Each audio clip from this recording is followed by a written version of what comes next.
বাংলাদেশের কাছে আসলে পাকিস্তানের ক্ষমা চাওয়াটা কতটা জরুরি মনে করছেন? বা না, বাংলাদেশের কাছে পাকিস্তান, কারণ পাকিস্তান তো এই দেশটা আলাদা স্বাধীন দেশ। পাকিস্তান তো আলাদা স্বাধীন দেশ, এই দেশ স্বাধীন দেশ। এর ক্ষমা সাজার কিসের ক্ষমা চাবে তারা? কি জন্য কিসের ক্ষমা চাবে বলেন তো? কি জন্য তারা ক্ষমা চাবে? এদের স্বাধীন দেশ, ওদের স্বাধীন দেশ, দুইটা আলাদা দেশ। পাকিস্তান পিরিয়ড যখন হয়তো আমরা সব খবর জানি, ইন্ডিয়ার সৈন্য মারা গেছে, পাকিস্তানের সৈন্য অনেক মেরে ফেলছে। সমস্যা কোথায়? পাকিস্তানের অনেক শ্রমিক আর্মিরাও মারা গেছে, ইন্ডিয়ান আর্মিরাও মারা গেছে তখন স্বাধীন হলো, তাই না? আমরা জানি, সেজন্য বলছি। কারণ এখন তো সেই পাকিস্তানে যারা ছিল ক্ষমতা, কেউ নাই তো, আর জানেন তো সবই। জি, বাংলাদেশের একই অবস্থা। কি বলেন, ঠিক না কথাটা? দেখেন শেখ সাহেবের মেয়েকে দেখেন বাংলাদেশের কি অবস্থা, এখন দেশের থেকে বাইরে চলে গেছে, তাই না? এই জন্য এখন তো সব চেঞ্জ হয়ে গেছে মানুষের। মানে আগেরকার মানুষ খুব ভালো ছিল। আগেরকার মানুষ নামাজ কালাম না পড়লেও পড়তো, পরে সবাই পড়তো, কিন্তু পরে পড়তো না পড়লেও ওরাও কিন্তু লোক খুব ভালো ছিল, আমরা দেখছি নিজেরাই। আমি রাজশাহী দেখছি না, রাজশাহীর ভাষায় আমার খুব ভালো লাগতো। আপনি যুদ্ধের সময় কোথায় ছিলেন? যুদ্ধের সময় না, আমরা সব বাংলাদেশে ছিলাম। আপনি তো একজন মুক্তিযুদ্ধ ছিলেন, সব বাংলাদেশে। কারণ ওখানে সেক্টর কোথায় করেছিলেন? বাংলাদেশে আমাদের আলমডাঙ্গা বাড়ি, ঢাকা আলমডাঙ্গা, চুয়াডাঙ্গা, কুষ্টিয়া জেলায় আলমডাঙ্গা। ওখানে আলমডাঙ্গাতে ওখানে হয়েছে, ওখানে অনেক কিছু গোলমাল হয়েছে, সব ঠিক করা হয়েছে, বুঝছেন? কেন বলছি জানেন? কারণ মানুষ তো বোঝে না, তখন খুব কষ্ট করছে মানুষ। তখন মানুষ খুব ভালো ছিল। তখন আমাদের বাড়িতে প্রচুর মুক্তিযোদ্ধা থাকতো। আবার চিন্তা করতে পারবেন, রাজশাহী থেকে আমরা যশোর থেকে পাকিস্তানের আর্মিরা হেঁটে হেঁটে চলে আসছে, কুষ্টিয়ায় চলে গেছে হেঁটে হেঁটে, আমাদের বাসায় ঢুকে ওখান থেকে কাপড় চোপড় সব নিয়ে গেছে। এই যে গরম কাপড় চোপড় আছে না, পাঞ্জাবি, সব নিয়ে চলে গেছে। পাকিস্তান এবং বাংলাদেশের যে জনগণ আছে, এই জনগণ কিন্তু কখনো বিরোধী ছিল না। এখানে শাসক গোষ্ঠীর কারণে একটু টোটালি রাজনৈতিক বিষয় ছিল, এবং সেই শাসকরাই বাংলাদেশের মানুষকে বঞ্চিত করছে, মানে রাষ্ট্রকে বঞ্চিত করছে, মানুষ সেটা সাফার হয়েছে। এখন হলো যেটা, পাকিস্তানে যে জনগণ যারা আছে, আমাদের অনেক পরিচিত লোকজন আছে পাকিস্তানে, বা পাকিস্তান বংশোদ্ভূত অনেকের সাথে পরিচয় আছে, তারা কিন্তু সবসময় বাংলাদেশকে বলে এটা তোরা আমাদের ভাই, বাংলাদেশের মানুষকে। তো রাষ্ট্র পাকিস্তান এখনো অফিসিয়ালি যে ক্ষমাটা চায়নি। ওই সময় তারা তো গণহত্যার সাথে সম্পৃক্ত ছিলই। ওইটাকে আমরা নানানভাবে নানান কিছু বলতে পারি। ওইটাকে ভারত পাকিস্তান যুদ্ধ বলে ভারত যে ক্রেডিটটা নিতে চায়, কিন্তু এখানে বীর বাংলাদেশের যে মানুষরা এই বৈষম্য বিরুদ্ধে যুদ্ধ করে, সেটাই বাস্তব। তো সেই বাস্তবতার জায়গায় পাকিস্তান রাষ্ট্রের উচিত অফিসিয়ালি ক্ষমা প্রার্থনা করা।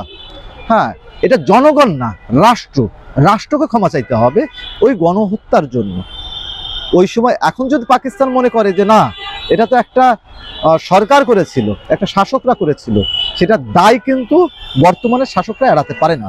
পাকিস্তান কিন্তু পরিপূর্ণভাবে এখন বর্তমান যে সরকার এবং যে জনগণ, তাদের সাথে একটা সম্পর্ক তৈরির সর্বোচ্চ চেষ্টা করছে।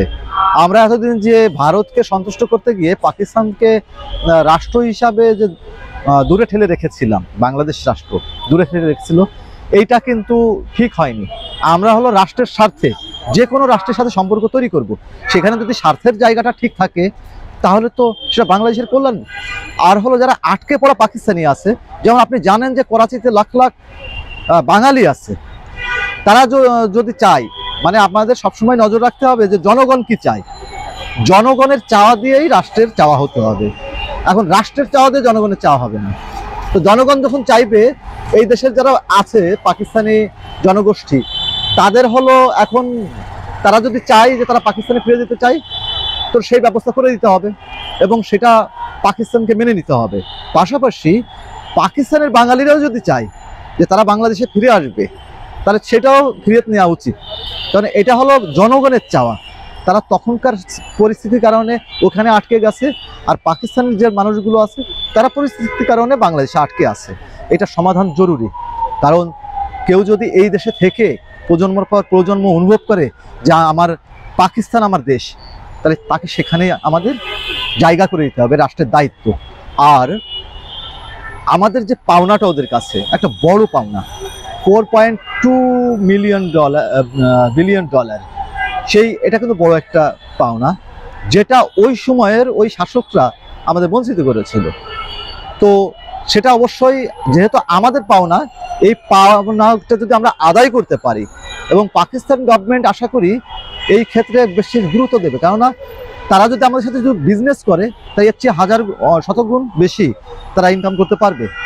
তো এই টাকাটা যদি বলা হয় টাকার অর্থে দেখা হয় তাহলে সেটা ঠিক হবে না। আমি দেখব যে এটা যদি ফেরত পাই তাহলে সেটা আমার ন্যায্য, আমি ন্যায্য যে জিনিসটা পেতাম সেটা ফেরত পাচ্ছি। হ্যাঁ, এটা কিন্তু একটা সাফল্য বলা যায়। পাকিস্তান বাংলাদেশের সাথে যে অন্যায়টা করেছে, যে গণহত্যাটা করেছে, একটা দেশকে যেভাবে তারা নিপীড়ন চালিয়েছে দেশের উপরে, সেটা অনেক আগেই তারা রাষ্ট্রীয়ভাবে এই ক্ষমাটা চাওয়া উচিত ছিল, এবং আমাদের যে একটা রাষ্ট্রীয় সম্পর্ক সেটা পরবর্তীতে স্বাভাবিক করা উচিত ছিল। কিন্তু দীর্ঘদিন পরেও সেটা কার্যকর কোনো উদ্যোগ সরকারি পক্ষ থেকে নেওয়া হয় না। কিন্তু বর্তমান সরকারের পক্ষ থেকে এই ধরনের একটা উদ্যোগ নিয়েছে, এটা অবশ্যই ইতিবাচক।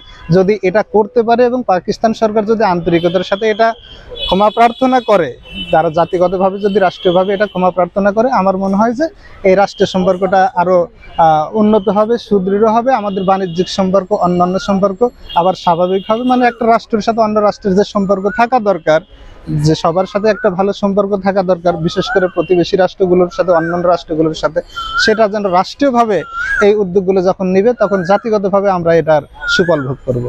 যেহেতু যুদ্ধ ওরা করেছে, আমরা কিন্তু আগে যুদ্ধ করতে যাইনি, সেই হিসেবে ওদের ক্ষমা চাওয়া উচিত। ভালো হবে এবং দুই দেশের মধ্যে সম্পর্ক আরও ভালো হবে। যে সম্পর্ক তাদের জায়গায় চলছে, এটা ভালো হবে আমাদের বাংলাদেশের জন্য এবং দুই দেশের জন্য ভালো হবে। আমি মুক্তিযোদ্ধা ছিলাম এবং মুক্তিযোদ্ধা আমি খুব হেল্প করছি ওদেরকে, আমার নিজের বাড়িতে রেখে ওদের খাওয়াইছে, ওদেরকে আবার রাত্রের অন্ধকারে আবার জায়গায় পৌঁছে দিচ্ছি আমি, রাত্রের অন্ধকারে জীবনের রিস্ক নিয়ে।